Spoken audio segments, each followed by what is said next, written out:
hadis Nabi Muhammad sallallahu alaihi wasallam tentang kelebihan membaca selawat Nabi ya.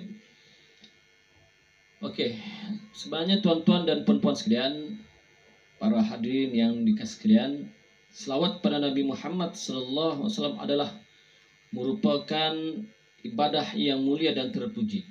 Ya, ia merupakan ibadah yang mulia dan terpuji, mengandungi berbagai-bagai kelebihan dan mendapat pertolongan dan perlindungan yang istimewa dari Nabi Muhammad sallallahu alaihi wasallam, serta juga memperolehi ganjaran yang besar dari Allah di akhirat kelak.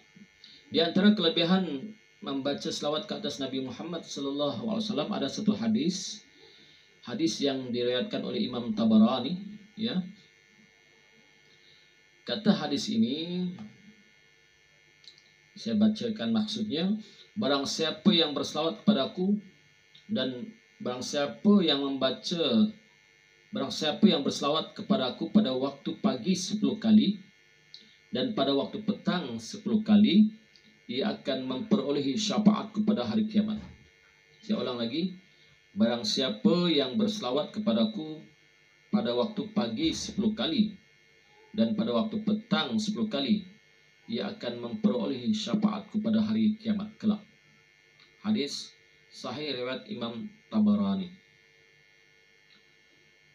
Kemudian ada satu hadis lagi kita bacakan ya. Dalil tentang kelebihan berselawat. Tadi kalau kita baca 10 kali pada waktu pagi dan petang, maka kita akan dapat syafaat daripada baginda Muhammad sallallahu alaihi wasallam. Itu 10 kali ya. Kemudian ada hadis lagi yang diriwayatkan oleh Imam Ahmad, Imam Nasai dan Al-Hakim. Man shalla alayya wahidatan sallallahu alaihi asyra salawatin wa hatta anhu asyara khati'atin wa rafa'alahu asyra darajatin. Maksudnya, barang siapa berselawat kepadaku 1 kali, maka Allah berselawat kepadanya 10 kali selawat. Allah berselawat pada 10 kali selawat, dan Allah menghapus 10 kesalahan dosa dan mengangkat 10 darjat padanya. Masya Allah, tuan-tuan. Kalau kita membaca selawat pada Nabi Muhammad sallallahu alaihi wasallam 1 kali, maka Allah berselawat pada kita 10 kali dan menghapuskan kesalahan kita, dosa kita, kemudian mengangkat pula 10 darjat kepada kita. Masya Allah, itu sekali ya. Bayangkan kalau kita baca 100 kali, 200 kali, 300 kali sehari. Tuan-tuan, banyak fadilat yang kita dapat, insya Allah.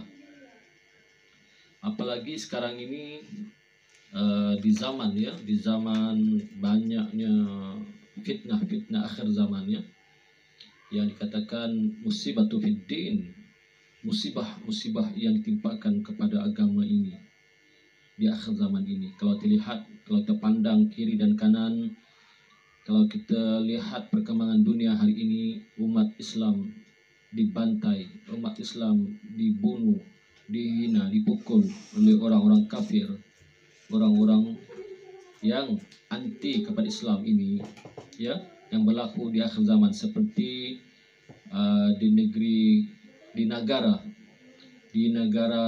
India ya, orang Islam dipukul, dibantai oleh orang-orang yang bukan Islam ya. Ini hakikat yang berlaku di akhir zaman. Begitu juga sebelum itu di Uyghur, Cina pun sama juga, dan sebelum itu juga di dekat-dekat dengan Thailand itu ya, pun sama juga, umat Islam dibantai. Ini tanda-tanda alamatus sa'ah akhir zaman, tuan-tuan. Jadi tak apa, yang penting bagi kita ialah selain daripada kita ingat pada hadis-hadis Nabi Muhammad sallallahu alaihi wasallam di akhir zaman, kita banyakkan amal ibadah kita. Moga-moga kita dapat perlindungan daripada Allah Subhanahu wa taala. Kemudian dalam hadis riwayat Imam Muslim, kata Nabi, man shalla alayya wahidatan sallallahu alaihi asyran, rawahul Muslim. Yang maksudnya, barang siapa berselawat kepadaku 1 kali, maka Allah menurunkan rahmat kepadanya 10 kali. Ya.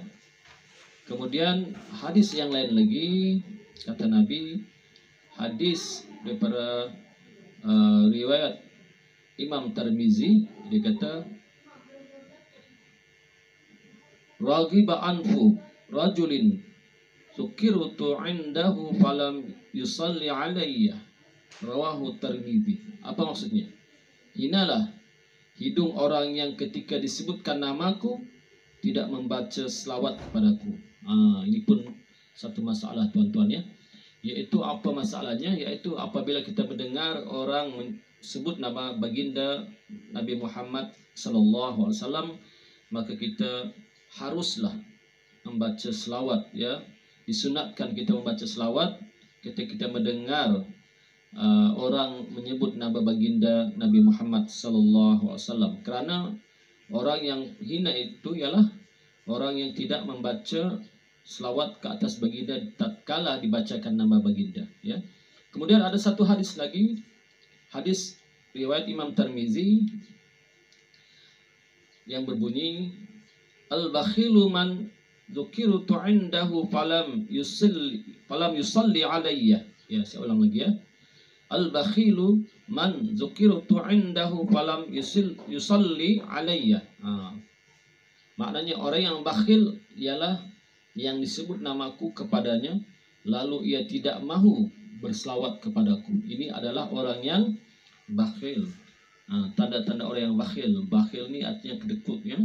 Kedekut ialah orang yang ketika disebut nama Nabi Muhammad sallallahu alaihi wasallam dia tidak berselawat ke atas Nabi. Jadi tuan-tuan yang belum tahu tentang hadis ini, yang pertama kali dengar kali ini, maka amalkanlah. Jika kita mendengar ada orang menyebut nama Nabi Muhammad sallallahu alaihi wasallam di mana-mana saja, sama ada dalam ceramah ke, dalam perbualan ke, dalam usrah ke, maka hendaklah kita membaca selawat ke atas baginda Nabi Muhammad sallallahu alaihi wasallam. Kerana orang yang tidak membaca selawat ke atas baginda Nabi Muhammad sallallahu alaihi wasallam adalah orang yang kedekut dan orang yang paling hina. Wallahu alam. Kita sambung insyaallah dalam siri-siri kuliah akan datang tentang faedah berselawat. Kita sambung ya, faedah berselawat dan selawat yang terbaik yang biasa diamalkan oleh para ulama al-muktabar. Insyaallah di kuliah akan datang. Jadi kita sudahi ya setakat ini ya. Sudah sudahi, yang benar itu datang daripada Allah Subhanahu wa taala dan yang salah di sebab itu tentulah datang daripada kelemahan nafsu saya sendiri. Kita sudahi dengan membaca doa tasbih kifarah dan suratul As. Bismillahirrahmanirrahim. Subhanakallahumma bika asyhadu an la ilaha illa anta astaghfiruka wa atubu ilaik. Wal 'asr. Innal insana lafi khusr illa allazina amanu wa 'amilus solihati wa tawasaw bil haqqi wa tawasaw. Assalamualaikum warahmatullahi wabarakatuh.